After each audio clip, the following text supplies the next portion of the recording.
la séduction de l'égalité matérielle imprègne les discours politiques et sociaux comme une mélodie entêtante, promettant un monde où les disparités qui marquent la condition humaine seraient aplanies par un acte de volonté collective ou une intervention étatique. Pourtant, cette promesse, souvent enveloppée dans une rhétorique de justice et de compassion, se heurte de front à des perspectives philosophiques et économiques qui y voient non pas une utopie réalisable, mais une dangereuse illusion ou une illusion qui, en tentant de niveler les résultats, finit par détruire les moteurs mêmes de la prospérité et de la liberté individuelle. Plonger dans les œuvres d'Ayn et de Friedrich Hayek n'est pas qu'un exercice académique, c'est exhumer un arsenal intellectuel forgé pour démanteler, à ses fondements, la logique derrière les utopies égalitaristes. Rand, avec son objectivisme inflexible et la défense de l'égoïsme rationnel comme vertu suprême, et Hayek, avec son analyse pénétrante de l'ordre spontané du marché et des limites infranchissables de la connaissance humaine pour la planification centrale, offre des lentilles puissantes pour disséquer la fausseté de l'égalité matérielle imposée. Il ne se contente pas de critiquer le socialisme et ses variantes quant à leurs résultats pratiques, les files d'attente, la pénurie, la tyrannie, mais attaque leurs prémices morales et épistémologiques. Pourquoi la quête de l'égalité des résultats est-elle si persistante, malgré ses échecs historiques et théoriques? Quels mécanismes psychologiques et culturels la soutiennent, la déguisant en impératif moral alors que, pour Rand et Hayek, elle représente la négation de la nature humaine elle-même et des conditions nécessaires à l'épanouissement de la civilisation? La proposition de détruire les socialistes en 3 minutes peut sembler une hyperbole de débat, mais elle encapsulait la puissance de la synthèse entre l'individualisme radical de Rand et la compréhension hayekienne des processus de marché, une combinaison qui vise à exposer l'incohérence fondamentale de sacrifier la liberté individuelle sur l'autel d'une égalité forcée et, en fin de compte, inatteignable et indésirable. Ce texte se propose d'explorer cette synthèse, non pas comme un manuel de rhétorique rapide, mais comme une investigation profonde des racines, des mécanismes et des implications de cette collision de vision du monde, cherchant à comprendre pourquoi la défense de la liberté individuelle et de l'ordre spontané du marché reste un antidote si puissant, bien que souvent impopulaire, contre les sirènes de l'égalitarisme. Ce voyage nous mènera à questionner non seulement les politiques proposées au nom de l'égalité, mais les fondements mêmes sur lesquels nous construisons nos notions de justice, de mérite et du rôle de l'individu dans la société. Les racines historiques du débat entre individualisme et collectivisme, liberté et égalité forcée, sont profondes, se ramifiant au long de siècles de pensée philosophique et politique. Cependant, le XXe siècle a été témoin d'une intensification dramatique de cette confrontation, alimentée par des révolutions, des guerres mondiales et l'émergence d'idéologies totalitaires qui promettaient des paradis terrestres par la subordination de l'individu à l'État ou au collectif. C'est dans ce creuset d'idées et de catastrophes qu'Ayn et F.A. Hayek ont émergé comme des voix dissidentes cruciales. Rand, réfugié de la Russie soviétique, a été témoin de première main de la destruction causée par la tentative d'implémenter l'idéal communiste. Sa philosophie, l'objectivisme, est née de cette expérience et d'une profonde réflexion sur la nature de la raison, de la valeur et des droits individuels. Pour Rand, l'unité première de valeur et de réalité est l'individu, et sa plus haute réalisation morale est la poursuite de son propre bonheur par la raison et la productivité. L'altruisme, la notion que l'homme doit vivre pour les autres,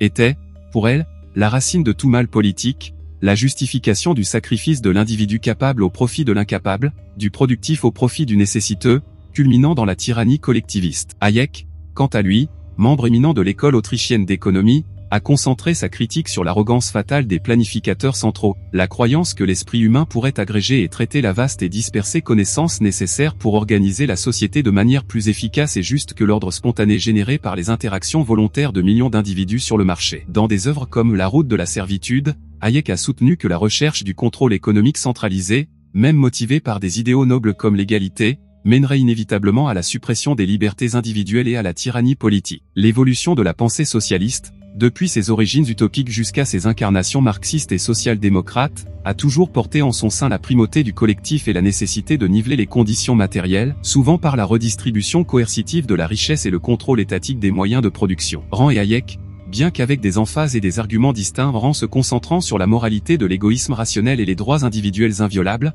Hayek sur l'épistémologie de l'ordre spontané et les limites de la connaissance, ont convergé dans l'identification de l'égalitarisme matériel comme une menace fondamentale à la liberté et à la prospérité. Leurs idées ont gagné en traction à différents moments, influençant les mouvements conservateurs et libertariens, en particulier à partir de la seconde moitié du XXe siècle, comme un contre-récit puissant à l'avancée perçue de l'étatisme et de la pensée collectiviste en Occident. Comprendre cette trajectoire historique est crucial pour situer la force de leurs arguments contre les manifestations contemporaines de l'idéal égalitaire. L'un des mécanismes les plus insidieux qui soutiennent l'attrait de l'égalitarisme matériel est sa capacité à se déguiser en quelque chose de naturel ou de moralement évident. Ce camouflage opère à de multiples niveaux, exploitant des biais cognitifs, des émotions profondément enracinées et des narrations culturelles habilement construites. L'aversion à l'inégalité, par exemple, peut avoir des racines évolutives dans de petits groupes de chasseurs-cueilleurs, où la coopération et le partage étaient essentiels à la survie. Cependant, transposer cette intuition primitive à des sociétés complexes, anonymes et basées sur la spécialisation et le commerce est, selon la perspective hayekienne, une erreur catégorique. L'ordre du marché n'est pas une famille ou une tribu élargie, il opère selon des règles abstraites qui permettent la coordination de millions d'individus qui ne se connaissent pas et ne partagent pas d'objectifs concrets communs, si ce n'est celui de poursuivre leurs propres intérêts dans un cadre de loi juste. La richesse générée dans ce système n'est pas un gâteau fixe à diviser équitablement par une autorité centrale, mais le résultat dynamique d'un processus de découverte et de création de valeur, où les prix agissent comme des signaux indispensables, guidant l'allocation des ressources de manière beaucoup plus efficace que n'importe quel planificateur ne pourrait en rêver. Le récit égalitariste, cependant, ignore souvent cette complexité, en appelant à une notion simpliste de justice distributive qui traite la richesse comme si elle était tombée du ciel ou avait été produite par un effort collectif indifférencié, et qu'il incomberait à l'État de corriger les injustices de la distribution résultant. Arendt attaquerait cette notion à sa base morale, l'idée que le besoin des uns crée un droit sur la propriété et l'effort des autres. Pour Arendt, la richesse est créée par l'esprit et l'effort productif de l'individu. Exiger que le créateur livre les fruits de son travail à ceux qui ne l'ont pas créé n'est pas justice,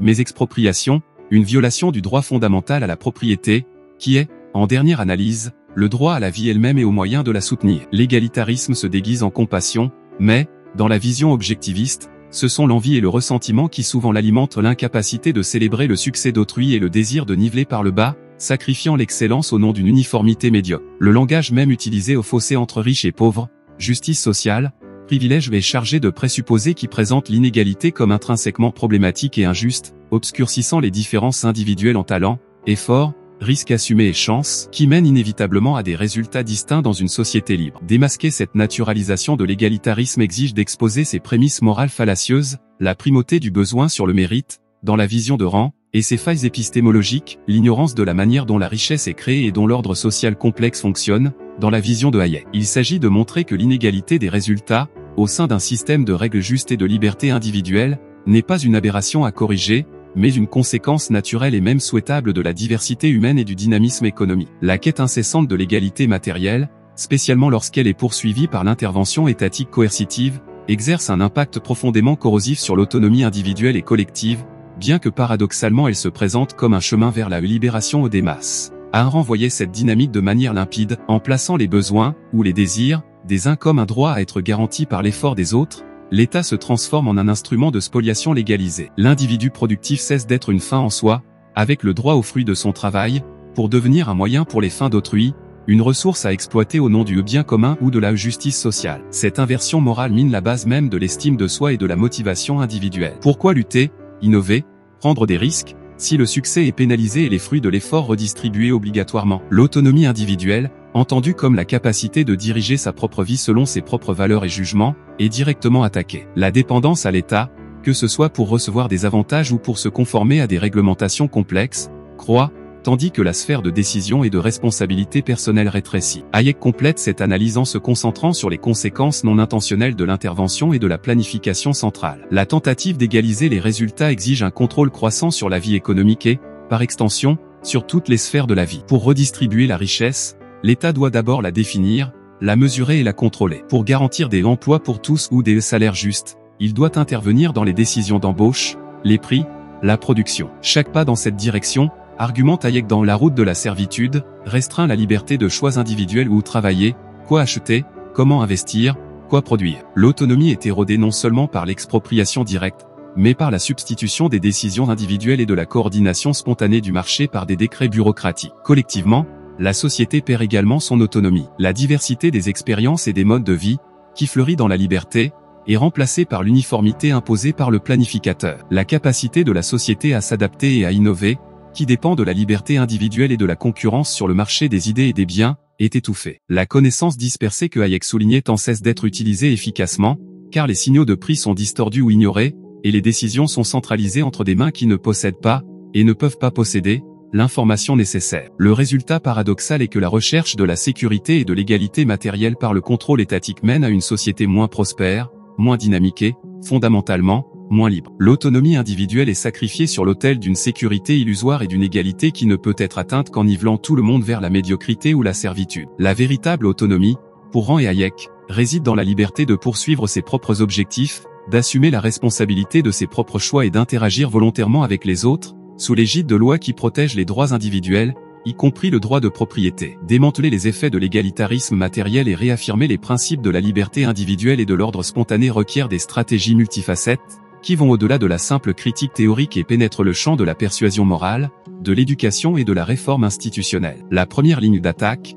inspirée par Rand, doit être la réaffirmation intransigeante de la moralité de l'intérêt propre rationnel et des droits individuels comme fondements éthiques inaliénables. Cela implique de défier frontalement l'éthique altruiste qui imprègne une grande partie du discours public, en montrant que la véritable compassion et le progrès humain ne découlent pas du sacrifice compulsif, mais de la coopération volontaire entre des individus libres et productifs qui poursuivent leurs propres valeurs. Il faut célébrer le succès individuel comme une vertu, et non comme un péché social, et défendre le droit de propriété non comme un privilège, mais comme une extension essentielle du droit à la vie et à la liberté. Argumenter que la recherche du bonheur personnel, par la raison et le travail, est le but moral de la vie de chaque individu, et que la seule obligation sociale est de respecter les mêmes droits chez les autres, crée une barrière éthique contre les demandes de redistribution forcée. La deuxième stratégie, plus alignée sur Hayek, se concentre sur l'éducation concernant les processus de marché et les limites de la connaissance humaine. Il est crucial d'expliquer patiemment comment la richesse est créée, et non pas simplement distribuée, comment les prix fonctionnent comme des signaux vitaux pour la coordination économique, et pourquoi les tentatives de planification centrale, même bien intentionnées, sont vouées à l'échec et à la tyrannie en raison du problème de la connaissance. Cela implique de populariser des concepts tels que l'ordre spontané, les conséquences non intentionnelles et l'importance des règles abstraites et impersonnelles, l'état de droit, en contraste avec le gouvernement arbitraire des hommes. Illustrer par des exemples historiques et contemporains comment les sociétés les plus libres économiquement sont aussi les plus prospères et innovantes, et comment les tentatives d'imposer l'égalité ont mené à la misère et à l'oppression, peut être un outil puissant. Un cas illustratif générique pourrait être la comparaison entre des systèmes qui permettent la libre fluctuation des prix et l'entrée et la sortie d'entreprises, même si cela génère des inégalités temporaires, versus des systèmes qui imposent des contrôles de prix, des subventions et des barrières à l'entrée au nom de la justice ou de la stabilité. Dans le premier cas, nous voyons du dynamisme, de l'innovation et une tendance générale à l'élévation du niveau de vie, pensez à la révolution technologique. Dans le second, nous voyons de la pénurie, de la mauvaise qualité, des marchés noirs et de la stagnation, pensez au contrôle des loyers ou au secteur excessivement réglementé. La dynamique cachée à exposer est que l'intervention, en distordant les signaux de prix et en empêchant le processus de découverte du marché, détruit l'information nécessaire à l'allocation efficace des ressources, nuisant à tous à long terme, en particulier aux plus pauvres qui dépendraient d'un marché dynamique pour trouver des opportunités. Enfin, les stratégies doivent inclure la défense de réformes institutionnelles qui limitent le pouvoir de l'État, protègent les droits de propriété, garantissent la liberté contractuelle et promeuvent la libre concurrence. Cela peut aller de la défense de constitutions qui restreignent la portée du gouvernement à la promotion de politiques spécifiques comme la réduction des impôts, la déréglementation et la privatisation. L'objectif n'est pas de créer une société sans gouvernement, mais un gouvernement limité à sa fonction essentielle de protéger les droits individuels, laissant les individus libres de coopérer et de rivaliser volontairement dans la poursuite de leurs propres objectifs. Démanteler l'égalitarisme exige donc une combinaison de courage moral, de clarté intellectuelle et de pragmatisme politique. En approfondissant l'analyse des mécanismes cachés qui perpétuent l'attrait pour l'égalitarisme matériel, nous trouvons l'exploitation subtile de l'envie et du ressentiment,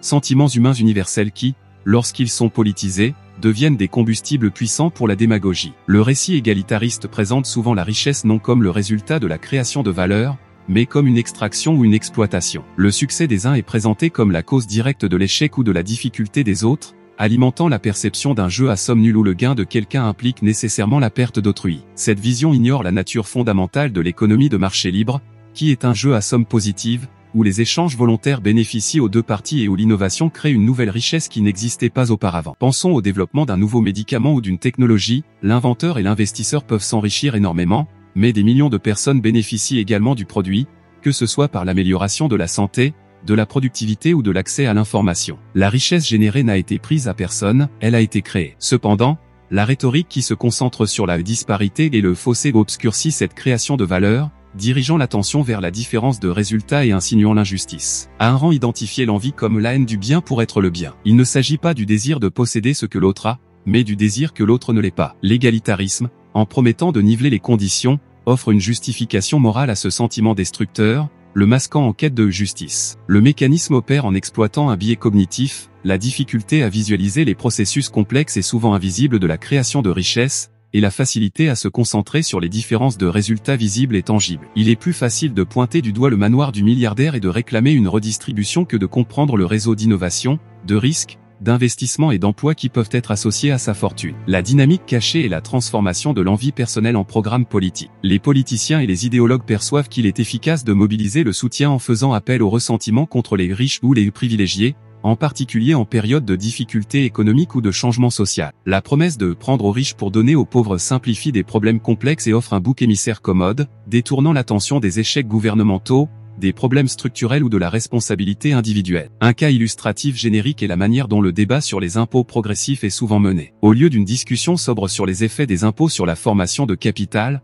l'investissement, la création d'emplois et la recette fiscale elle-même, la courbe de la fée, le débat dégénère souvent en une bataille moralisatrice sur qui paie sa juste part, la taxation des plus riches étant présentée comme une question de pure justice rétributive, indépendamment des conséquences économiques. L'envie est sanctifiée comme zèle pour l'égalité. Démanteler ce mécanisme exige non seulement d'exposer la nature destructrice de l'envie, comme l'a fait Rand, mais aussi d'éduquer sur la nature à somme positive des économies libres et l'importance du capital et de l'entrepreneuriat pour la prospérité générale, comme le souligne la tradition autrichienne de Hayek. Cela requiert de déplacer l'attention de la distribution de la richesse existante vers la création de nouvelles richesses et d'opportunités pour tous. Un autre mécanisme puissant qui soutient l'idéal égalitaire est la négation ou la minimisation des différences individuelles innées et acquises en matière de talent, d'ambition, d'éthique de travail et de propension à prendre des risques. La prémisse implicite, souvent non déclarée, derrière de nombreuses propositions égalitaires et qu'en l'absence des injustices sociales ou de privilèges, les résultats seraient beaucoup plus uniformes. Les disparités observées sont donc attribuées principalement à des facteurs externes et systémiques: discrimination,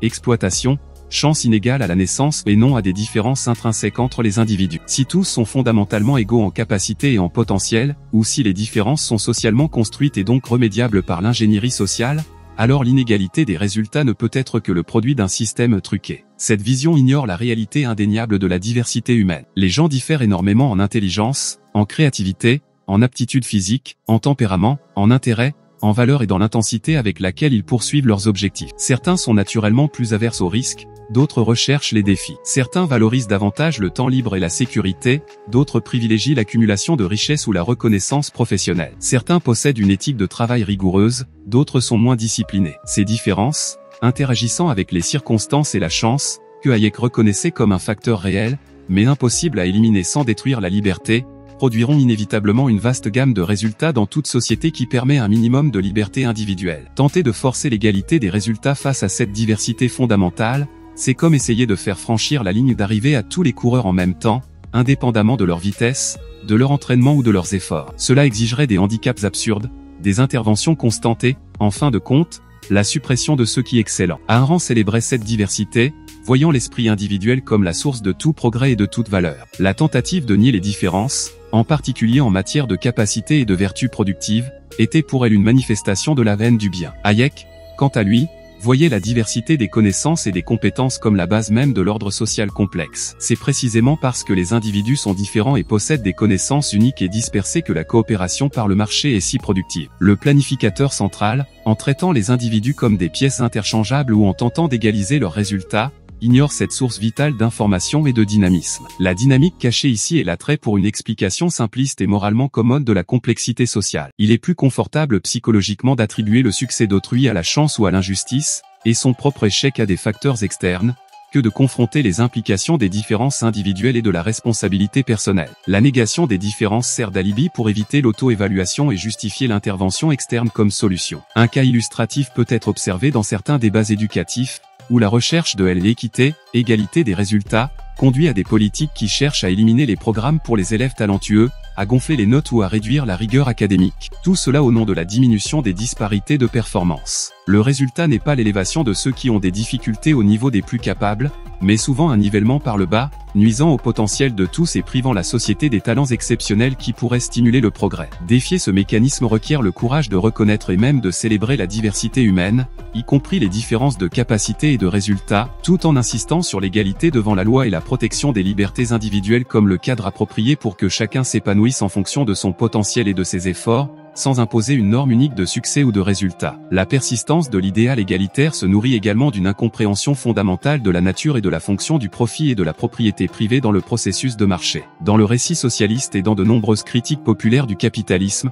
le profit est souvent dépeint comme une appropriation indue, un excédent soutiré du travail d'autrui ou du consommateur. La propriété privée des moyens de production est considérée comme l'outil qui permet cette exploitation. Cette vision ignore complètement le rôle crucial que le profit, et la possibilité de perte, joue comme guide pour l'allocation de ressources rares et comme incitation à l'innovation et à l'efficacité. Dans une économie de marché, le profit n'est pas garanti, il est le résultat de la capacité de l'entrepreneur à anticiper correctement les besoins et les désirs des consommateurs et à organiser les facteurs de production de manière à les satisfaire à un coût inférieur au prix que les consommateurs sont prêts à payer. Le profit est un signal que les ressources sont déplacées d'utilisations moins valorisées vers des utilisations plus valorisées par la société, telles qu'exprimées dans les choix d'achat des consommateurs. La perte, en revanche, signale que les ressources sont gaspillées, que la valeur des intrants est supérieure à la valeur du produit final pour les consommateurs. Le système de profit et perte est donc un mécanisme de rétroaction essentiel qui discipline les producteurs et dirige le capital là où il est le plus nécessaire. La propriété privée est l'institution qui rend ce système possible. Sans propriété privée des moyens de production,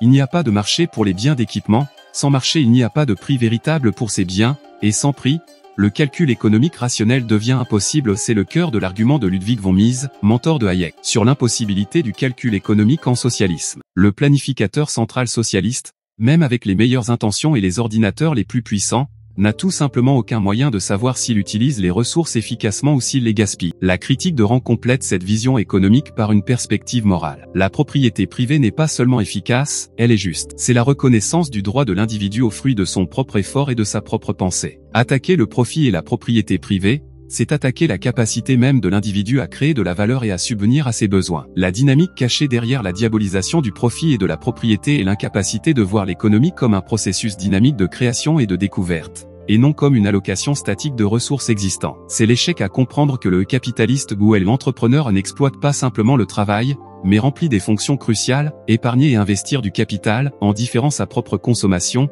prendre des risques, car le profit n'est pas garanti et la perte est possible, innover, en trouvant de nouvelles façons de satisfaire les besoins, et coordonner les facteurs de production. Un cas illustratif est l'hostilité souvent dirigée contre les intermédiaires, les spéculateurs ou les institutions financières. Ils sont vus comme des parasites qui profitent sans produire quoi que ce soit de tangible. Cependant, d'un point de vue économique, hayekien, ils remplissent des fonctions vitales. L'intermédiaire connecte acheteurs et vendeurs, réduisant les coûts de transaction. Le spéculateur anticipe les changements futurs de l'offre et de la demande, aidant à lisser les fluctuations de prix et à signaler les pénuries futures. Les institutions financières canalisent l'épargne vers des investissements productifs. Attaquer leurs profits ou tenter de les éliminer par une réglementation excessive ou une interdiction directe n'élimine pas la nécessité de ces fonctions, mais les rend seulement plus coûteuses, moins efficaces ou les pousse vers des marchés informels, nuisant à l'économie dans son ensemble. Démanteler ce mécanisme requiert une défense robuste non seulement de l'efficacité, mais aussi de la moralité du profit honnêtement obtenu et de la propriété privée comme pilier de la liberté et de la prospérité. Cela nécessite d'expliquer inlassablement comment ces éléments,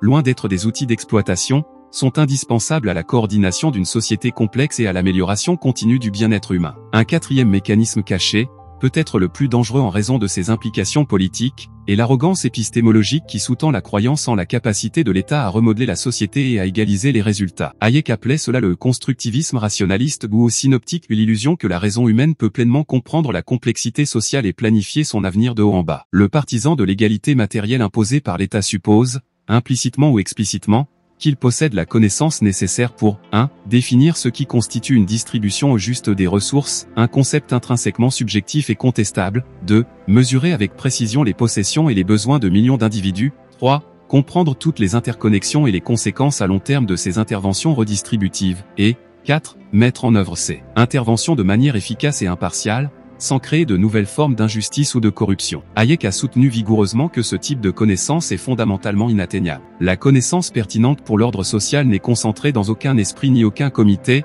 elle est dispersée entre des millions d'individus, incorporés dans leurs compétences tacites, leurs préférences subjectives et leurs circonstances locales de temps et de lieu. L'ordre du marché, avec son système de prix, est le seul mécanisme connu capable d'agréger et d'utiliser cette information dispersée de manière efficace, coordonnant les actions d'innombrables participants sans la nécessité d'un plan central. La tentative de remplacer cet ordre spontané par un plan délibéré, basé sur la connaissance limitée et inévitablement déformée des planificateurs, n'est pas seulement inefficace, mais représente une prétention de connaissance, une arrogance intellectuelle qui ignore les limites fondamentales de la raison humaine. Rand, bien que se concentrant davantage sur la dimension morale, attaquait également cette arrogance. Pour elle, la tentative de planifier la vie des autres était une violation fondamentale de l'autonomie individuelle et de la souveraineté de l'esprit de chaque personne. Personne n'a le droit ou la capacité de dicter les valeurs, les objectifs et les actions d'un autre individu pacifique. L'imposition d'un plan social au nom de l'égalité était, à ses yeux, la manifestation ultime de la mentalité collectiviste qui subordonne l'individu à un projet abstrait, traitant les personnes comme de simples moyens pour une fin définie par l'État. La dynamique cachée est la séduction du pouvoir et du contrôle qui accompagne la croyance en sa propre supériorité intellectuelle et morale. Ceux qui se voient comme des ingénieurs sociaux, capables de corriger les failles de la société et de la conduire à un état idéal d'égalité, sont souvent mus par une hubris qui les aveugle aux conséquences destructrices de leurs actions. Ils sous-estiment la complexité de l'ordre spontané qu'ils prétendent remplacer et surestiment leur propre capacité à prévoir et à contrôler les résultats. Un cas illustratif générique peut être trouvé dans les tentatives répétées de mettre en œuvre des politiques industrielles centralisées, où les gouvernements essaient de choisir les gagnants et de diriger les investissements vers des secteurs considérés comme stratégiques. Historiquement, de telles politiques sont truffées d'échecs coûteux, de mauvaise allocation des ressources, de capture réglementaire par des intérêts spéciaux et de corruption. La connaissance nécessaire pour prendre ces décisions efficacement n'existe tout simplement pas dans un comité gouvernemental, elle émerge du processus concurrentiel d'essais et d'erreurs sur le marché. La croyance que des bureaucrates peuvent surpasser le marché dans l'allocation du capital est un exemple classique de l'arrogance fatale décrite par Hayek. Combattre ce mécanisme exige une dose d'humilité intellectuelle, une reconnaissance des limites de notre connaissance et une appréciation de la sagesse incorporée dans les institutions et les processus qui ont évolué spontanément au fil du temps, comme le marché, la propriété privée et l'état de droit. Cela requiert la défense d'une approche plus modeste et décentralisée de la résolution des problèmes sociaux, basée sur la liberté individuelle, l'expérimentation et l'adaptation continue, plutôt que sur de grands plans utopiques imposés d'en haut. Cela soulève une question dangereuse, dans quelle mesure la recherche même d'un contrôle centralisé, même au nom de l'égalité, est-elle intrinsèquement incompatible avec la nature d'une société libre et complexe? La synthèse de l'objectivisme de Rand et de l'économie autrichienne de Hayek offre donc un cadre robuste non seulement pour critiquer les échecs pratiques du socialisme et de l'égalitarisme matériel, mais aussi pour attaquer leurs fondations morales et épistémologiques. Rand fournit la défense intransigeante de l'individu comme l'unité fondamentale de valeurs, dont le droit à la vie, à la liberté, à la propriété et à la recherche du bonheur est absolu et ne peut être sacrifié pour aucun collectif ou idéal d'égalité forcée. Son éthique de l'égoïsme rationnel défie directement la moralité altruiste qui exige le sacrifice du capable à l'incapable, du réussi au nécessiteux, et qui sert de justification à la redistribution coercitive. Elle nous force à nous demander, de quel droit certains peuvent-ils revendiquer les fruits du travail et de l'esprit des autres? Hayek, quant à lui, fournit la compréhension de la manière dont la liberté individuelle, opérant au sein d'un système de propriété privée et de libre marché, génère un ordre social complexe et adaptatif qui coordonne la connaissance dispersée de millions de personnes de manière beaucoup plus efficace que n'importe quelle planification centrale ne pourrait le faire. Son analyse du problème de la connaissance démontre la futilité et le danger inhérent aux tentatives de contrôler l'économie et d'imposer des résultats égaux, montrant que de tels efforts non seulement détruisent la prospérité, mais mine également la liberté même qui rend la civilisation possible. Il nous met en garde contre l'arrogance fatale de croire que nous pouvons concevoir la société selon nos désirs, en ignorant les forces spontanées qui la gouvernent. Ensemble, ces perspectives forment une défense puissante de la société libre, basée sur le respect des droits individuels et la compréhension des processus de marché. Elles soutiennent que l'inégalité des résultats, au sein d'un système juste de loi qui protège la liberté et la propriété, n'est pas un signe d'échec du système, mais une conséquence inévitable et même un moteur de la diversité humaine, de l'innovation et du progrès. La véritable injustice ne réside pas dans l'inégalité de la richesse honnêtement acquise, mais dans la coercition utilisée pour niveler les résultats, violant les droits et détruisant les incitations. L'art de détruire les socialistes en 3 minutes ne réside pas dans des slogans vides, mais dans la capacité d'articuler succinctement ses principes fondamentaux, la primauté morale de l'individu, Rand, et l'impossibilité pratique et le danger inhérent à la planification centrale face à la connaissance dispersée, Hayek. C'est souligner que la recherche de l'égalité matérielle forcée exige la violation des droits, un mal moral, et la destruction du mécanisme de coordination qui génère la prospérité, une erreur pratique. C'est défier la prémisse selon laquelle la compassion exige la coercition et montrer que la véritable coopération sociale s'épanouit dans la liberté. La conclusion transformatrice qui émerge de cette analyse profonde n'est pas un simple appel au rejet du socialisme ou de l'égalitarisme, mais une invitation à une redéfinition fondamentale de notre relation avec les concepts de liberté, de justice et de progrès. Cela signifie intérioriser la compréhension que la liberté individuelle n'est pas seulement un moyen pour la prospérité économique, mais un impératif moral, une fin en soi, enracinée dans la nature de l'être humain comme un être rationnel et volitif, comme Rand l'a passionnément argumenté. Cela implique d'accepter la complexité et l'incertitude inhérentes à la condition humaine et à l'ordre social, en reconnaissant, avec Hayek, les limites de notre propre connaissance et la sagesse contenue dans les processus spontanés et les institutions qui ont évolué organiquement. La transformation réside dans l'abandon de la recherche d'utopies égalitaires imposées d'en haut qui exigent invariablement le sacrifice de la liberté et la concentration du pouvoir et d'embrasser, au contraire, l'idéal d'une société libre, où l'égalité pertinente est l'égalité devant la loi, et où chaque individu a le droit de poursuivre ses propres objectifs et de récolter les fruits de ses efforts, en coopérant volontairement avec les autres. Un chemin pratique pour redéfinir notre relation avec ce sujet implique, premièrement, un engagement personnel envers la clarté intellectuelle et le courage moral. Cela signifie étudier et comprendre les principes de la liberté individuelle, de la propriété privée et du libre marché, non pas comme des dogmes, mais comme des conclusions rationnelles basées sur l'observation de la réalité et de l'histoire. Cela signifie oser défendre ces principes dans le discours public, même lorsqu'ils sont impopulaires, en défiant les récits dominants qui diabolisent le succès, sanctifient l'envie et promeuvent la dépendance à l'État. Deuxièmement, cela implique de se concentrer sur la création de valeur et la coopération volontaire comme les véritables moteurs du progrès humain, contrairement à la mentalité à somme nulle et à la politique de ressentiment qui caractérise l'égalitarisme. Cela peut se traduire par le soutien à l'entrepreneuriat, à l'innovation, à une éducation axée sur la pensée critique et la responsabilité individuelle, et à la philanthropie volontaire comme expression authentique de compassion, par opposition à la redistribution forcée. Troisièmement, cela requiert la défense vigilante d'institutions qui protègent la liberté et limitent le pouvoir gouvernemental ou des constitutions fortes, la séparation des pouvoirs, l'état de droit, des droits de propriété sur une monnaie stable. Cela signifie s'opposer à chaque nouvelle expansion du contrôle étatique sur la vie des individus, même lorsqu'elle est justifiée par de bonnes intentions, en se souvenant toujours de la mise en garde de Hayek concernant la route de la servitude. La transformation finale est un changement de perspective, voir la diversité humaine et l'inégalité des résultats non pas comme des problèmes à éliminer, mais comme des reflets de la liberté et des sources de dynamisme. C'est célébrer l'excellence, la créativité et le succès individuel comme des avantages pour toute la société, et concentrer les efforts collectifs non pas sur le nivellement des résultats, mais sur la garantie que chacun ait la liberté et la possibilité de développer son potentiel unique dans un environnement de paix et de coopération volontaire. La synthèse de Rand et de Hayek n'offre pas une feuille de route facile vers un monde parfait, mais elle fournit les outils intellectuels et moraux pour défendre un monde radicalement plus libre, juste et prospère que n'importe quelle utopie égalitaire ne pourrait jamais l'être. La destruction de l'argument socialiste ne vient pas d'un tour de rhétorique, mais de la force inébranlable de la logique, de l'éthique et de la compréhension de la réalité que leur philosophie, ensemble, représente.